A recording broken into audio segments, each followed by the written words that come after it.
The events at the end of this lecture will bring us bouncing back and forth from what's happening in England, the effects in Maryland, and that story will potentially feel a little bit jumbled, which could be my fault, but I'm going to do the best I can.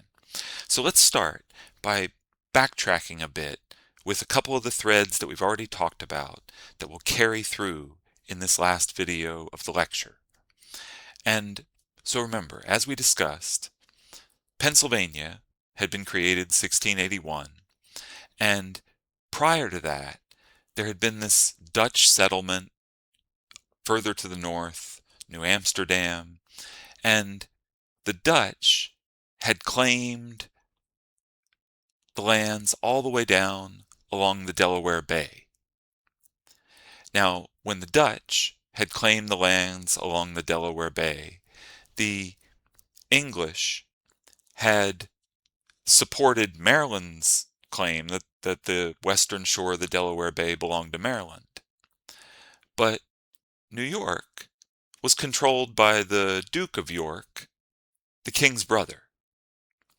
And in 1682, the Duke of York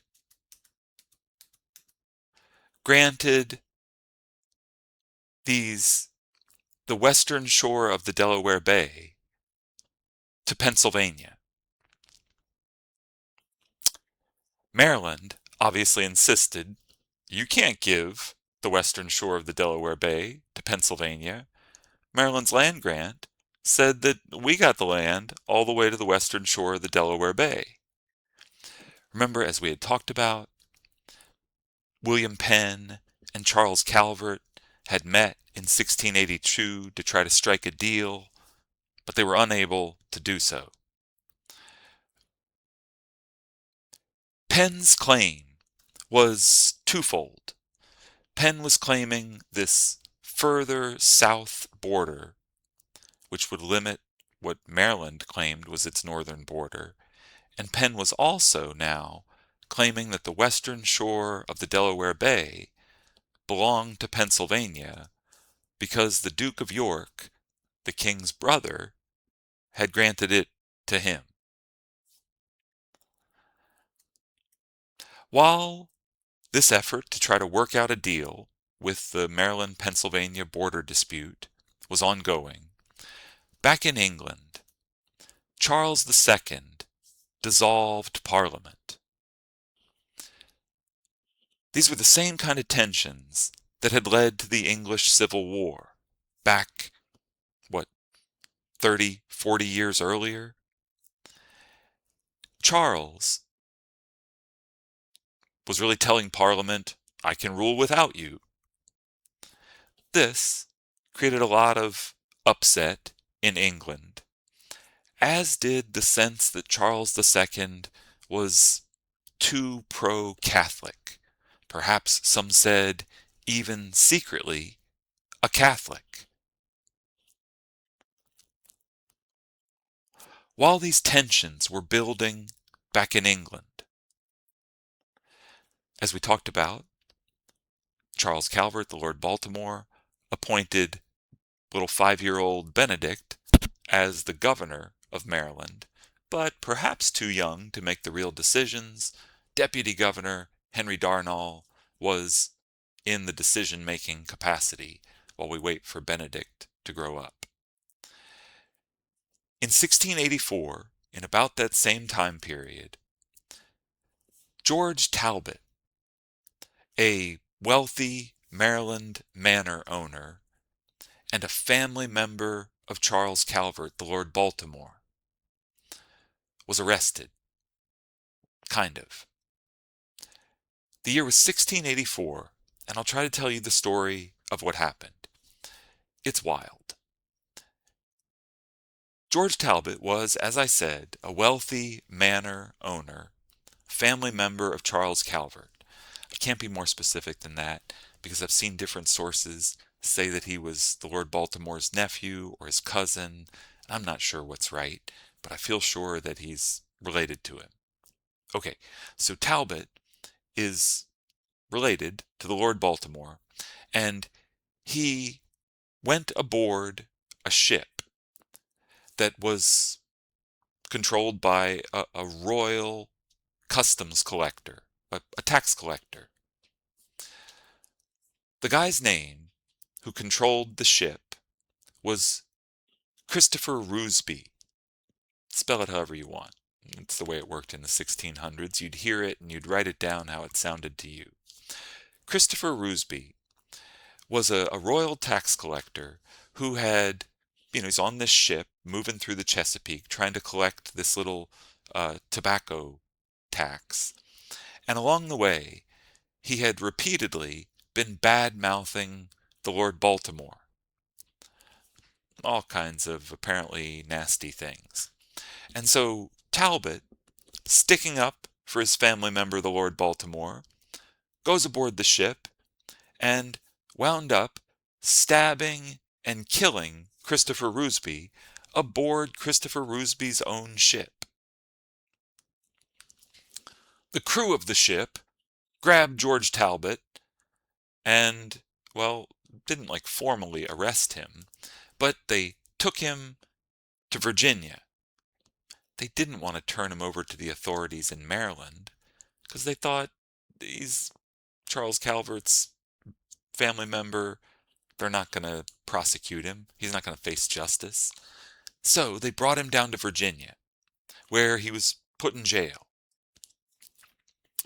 The governor of Virginia didn't know what to do with George Talbot, so he writes a letter to England and says, should we put him on trial? And while he's waiting for word back from England, George Talbot's wife put together a posse of Irish Marylanders, and in a way that I do not understand, managed to break George Talbot out of his Virginia jail. Talbot, they got him back to Maryland, and he was in some kind of hideout in a cave out in Cecil County, Virginia. You've done a map quiz. You know where Cecil County is. Hopefully. So he's hiding out in a cave, and while he's hiding out in the cave, his family members start getting arrested. And to try to spare his family members, he came out of the cave, turned himself in. He eventually was brought back to Virginia, put on trial, and sentenced to death. But while the events that I just described to you were playing out, other events were playing out back in England. In 1685, Charles II died, and his little brother, the former Duke of York, became the king, James II. On his deathbed, Charles II had announced his conversion to Catholicism, and James II was a straight-up Catholic. As you might imagine, given the things we've talked about, there were lots of Protestants in England who were freaking out. But if you were trying to reassure those Protestants who were freaking out, you would tell them that James didn't have a son eligible for the throne. He had a daughter, and she was a very clear Protestant.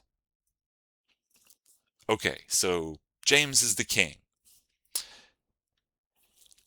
While James was assuming the throne, a royal commission ruled in favor of Pennsylvania's claim to the western shore of the Delaware Bay. So Pennsylvania got the western shore of the Delaware Bay, which had been part of the original Maryland Charter.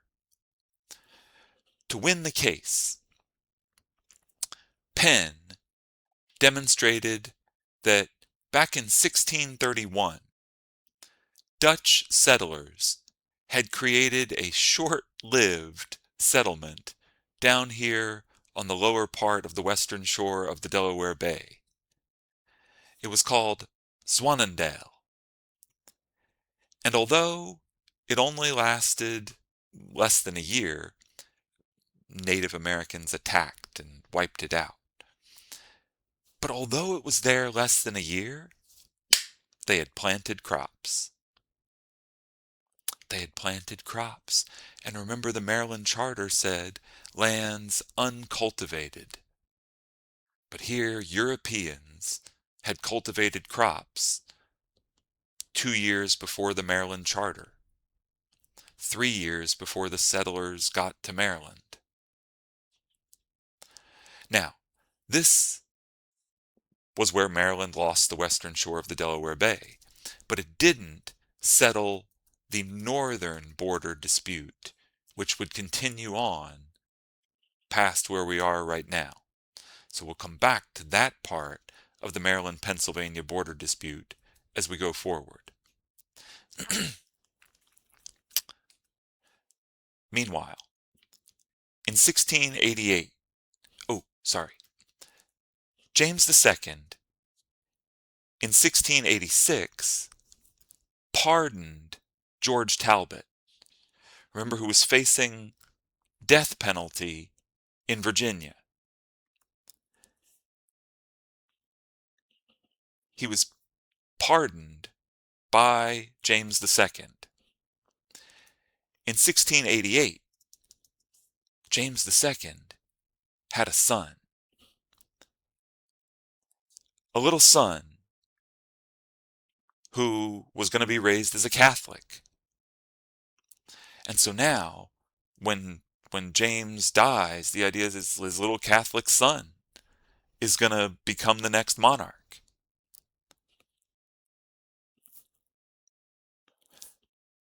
This led to what became known as the Glorious Revolution. Mary, the Protestant daughter who had been in line to assume the throne, was married to William of Orange. You don't need all the details here, really, but William and Mary landed in England, and William claimed the rightful throne. You can see the sort of family tree over here, James, Charles I, and so here's Charles II. Here's Mary, who was married to William of Orange. James II had been over here. James II had daughters. All right, but again, you don't need all this for our purposes. Here's what matters most. James II had his army terrified of the greater force against them, and the army fled. James fled. Parliament said that he vacated the throne, and that William was, because of his marriage to Mary, the rightful King of England. Lord Baltimore, in London, as all this went down, sent orders to Maryland to tell the authorities in Maryland to proclaim William and Mary's rule, to make it clear right away, we are on board. We support the new king and queen.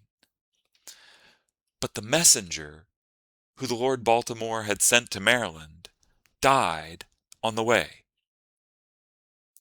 So, back in England, Charles Calvert pledged his loyalty to William and Mary. But the acting governor now over in Maryland, William Joseph, didn't get the message from Charles Calvert, so he's freestyling, and he refused to convene the Maryland Assembly. He also said that they were going to recall all the weapons held by the Maryland counties. He said they had to be cleaned. This felt to many Marylanders like a move to take full control from this Catholic minority. this Catholic minority in Maryland trying to take full control over the Protestant majority. So, John Coode, yes, the John Coode, who had been part of this conspiracy years earlier, Coode and lots of others organized what they called the Protestant Association. They came from St. Mary's, Calvert, Charles counties, hundreds of them, 250 strong when they marched into St. Mary's, far bigger than any force that could be mustered against them. And they took over St. Mary's without firing a shot. The Protestant Association had practical control on the ground in Maryland.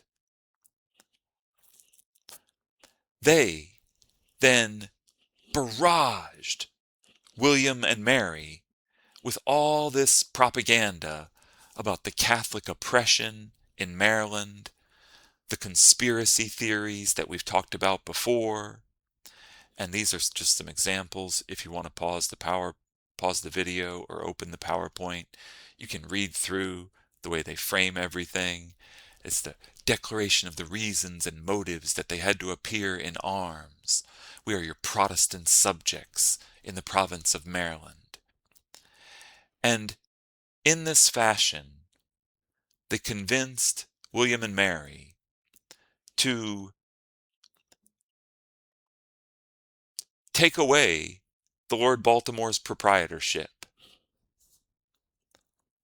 Maryland became a royal colony in 1689. Ooh, part of a little factor that played into all this. Remember George Talbot, the guy who had stabbed and then been pardoned by James II? He actually left Maryland and went and fought for James II. He was outlawed in England for treason. And that certainly didn't help Maryland's prospects now that William and Mary were on the throne. William and Mary instituted religious toleration in ways that we'll talk more about as we go forward. But the Protestant Association had control in Maryland, and the Lord Baltimore no longer had the colony. He could still collect his quit rent, but he didn't have the kind of incredible fiefdom that we've seen the Lords Baltimore try to maintain since the beginning. Just ending with a quick look at the way things have changed since we began this lecture. These were the settlements in 1650. And remember, at that point, the Swedes were settled here, the Dutch were settled here. And by the end of the century, which we're close to now, the English controlled the entire east coast of North America. We did it. We finished lecture number 2. Is there something important I forgot to tell you? Probably.